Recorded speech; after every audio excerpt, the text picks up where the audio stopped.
يوم في حياتي كطالبة وكميك اب ارتست وككل حاجة في حياتي. اوكي، هنا وانا رايحة الصبح السكشن، وهنا لا ارى لا اسمع لا اتكلم with airpods، فاللي هو مش سامع حاجة اصلا، واللي يقول يقول. طبعا كنت مستعدة معاكم وحطيت الميك اب معاكم، وربنا يرضي فيصل علينا يا رب كده ويبقى سالك على طول، الحمد لله يا رب.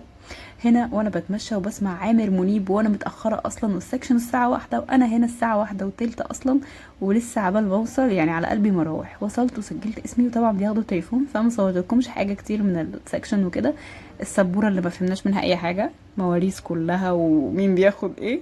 القعدة الرايقة بتاعتي اللي انا بحبها بصراحة، الطريق اللي انا بعدي عليه، شايفين الجمال والتحفة الفنية اللي انا قاعدة عليها. احلى حاجة الاستمتاع لوحدي كده، اللي هو انا قاعدة بنسجم لوحدي، او بتمشى بنسجم لوحدي.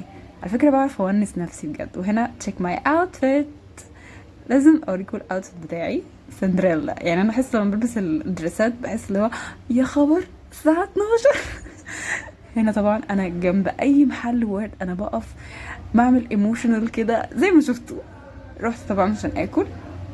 انا قلت عايزه ابدا رياضه ودايت والله، بس ما اعرفش الوافل تغلبني بصراحه. بحبها جدا. وده شكلي في نهايه اليوم كده وانا مروحه.